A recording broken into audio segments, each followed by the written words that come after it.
uma pequena chama acesa em meio às densas trevas dos séculos.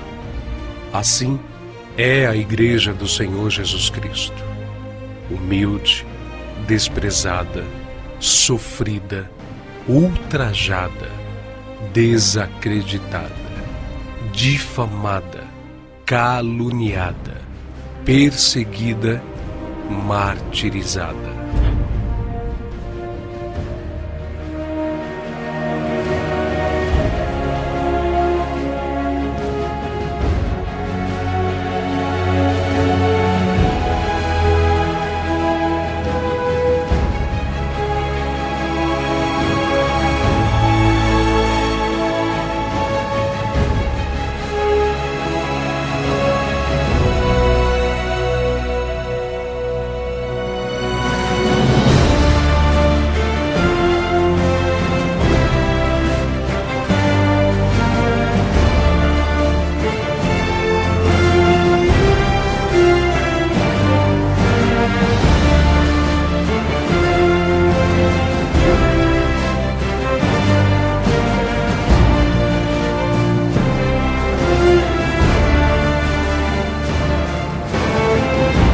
Quando o Senhor Jesus Cristo veio à Terra, em sua missão de trazer a verdade e a salvação a todos os homens, a Judéia se encontrava sob o domínio do Império Romano. O Senhor Jesus Cristo pregou, fez discípulos e os advertiu diversas vezes acerca dos sofrimentos e vitupérios que haveriam de passar aqueles que o seguissem e não negassem o testemunho da verdadeira fé, porque segui-lo requer andar na contramão do mundo, se opor à mentira e ao pecado. Requer abnegação, resignação e fiel compromisso. Tenho-vos dito essas coisas para que não vos escandalizeis. Expulsar-vos-ão das sinagogas, e vem mesmo a hora em que qualquer que vos matar, cuidará fazer um serviço a Deus. E isto vos farão, porque não conheceram ao Pai e nem a mim. Portanto, eis que eu vos envio profetas, sábios e escribas. A uns deles matareis e crucificareis, e a outros açoitareis nas vossas sinagogas, e os perseguireis de cidade em cidade.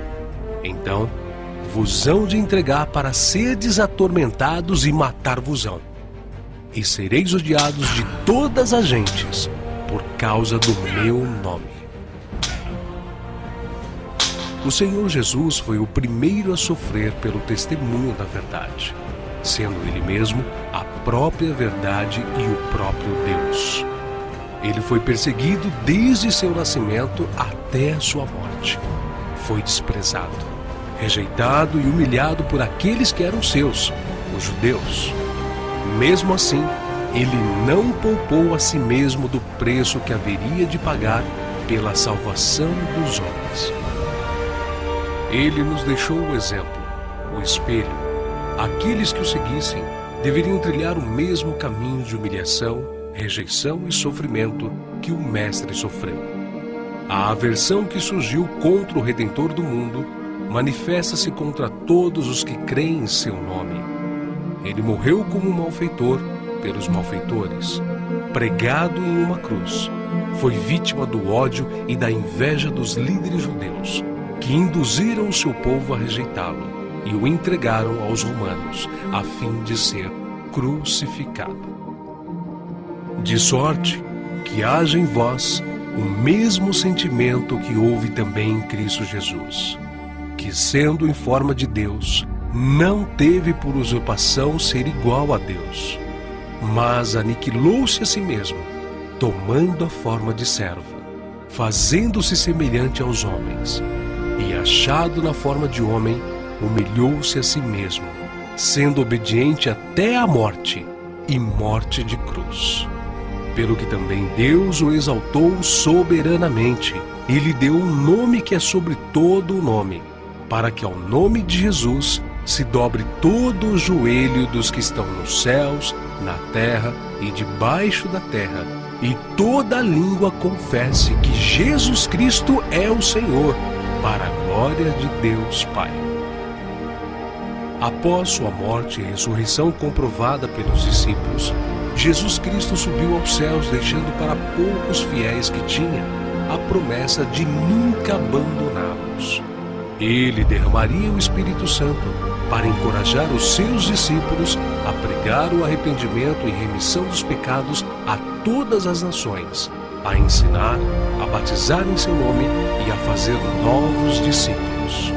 Portanto, ide, ensinai todas as nações, batizando-os em nome do Pai e do Filho e do Espírito Santo, ensinando-as a guardar todas as coisas que eu vos tenho mandado.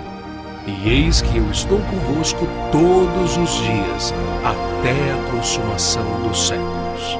Amém. Foi somente após o derramar do Espírito Santo que os discípulos se revestiram de poder e se fortaleceram na fé. Após serem revestidos de poder pelo Espírito Santo, os apóstolos que antes eram tímidos se tornaram ousados. Pedro, que havia negado Jesus 3 vezes, agora falava com confiança, não temendo pela sua própria vida, pregando publicamente e dizendo: arrependei-vos, pois, e convertei-vos, para que sejam apagados os vossos pecados e venha assim os tempos do refrigério pela presença do Senhor.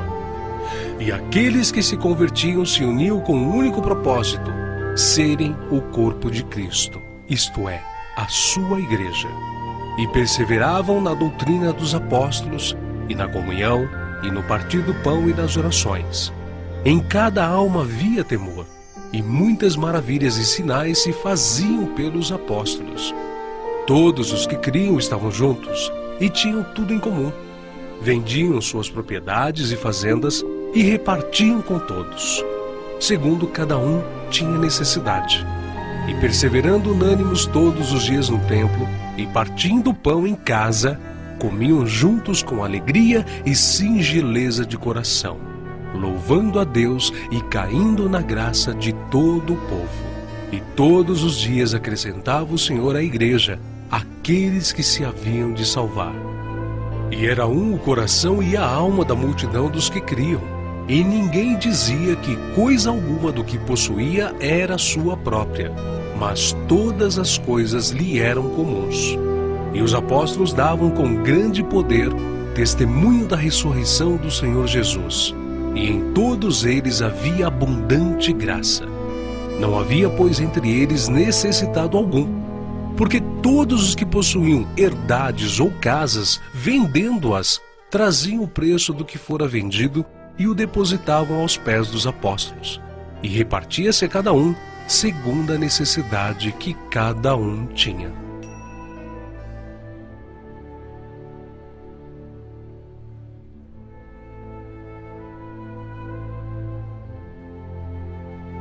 Estevão, discípulo de Cristo, foi o primeiro mártir. Ele foi um dos 7 diáconos em Jerusalém, um homem cheio de fé e da sabedoria de Deus. Seu martírio foi ocasionado pela fidelidade com a qual pregou o Evangelho aos entregadores e assassinos de Cristo. Povo obstinado, incircunciso de coração e de ouvidos. Vocês são iguais aos seus antepassados, sempre resistem ao Espírito Santo. Qual dos profetas? Seus antepassados não perseguiram? Mataram aqueles que prediziam a vinda do justo, de quem agora vocês se tornaram traidores e assassinos. Vocês, que receberam a lei por intermédio de anjos, mas não a obedeceram. Foram excitados eles a tal grau de fúria, que o expulsaram para fora da cidade e o apedrejaram até matá-lo.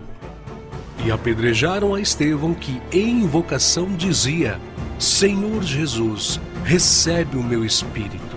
E pondo-se de joelhos, clamou com grande voz: Senhor, não lhes imputes este pecado.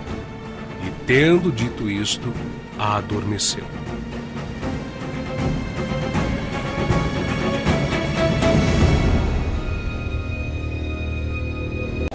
Tiago de Zebedeu, seguidor de Jesus, você está preso! Venham! Venham! Prendam a mim e deixem os outros!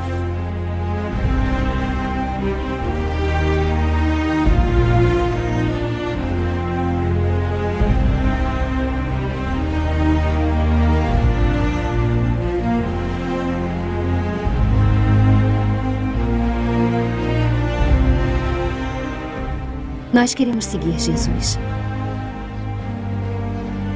Tem certeza? Sim, temos certeza.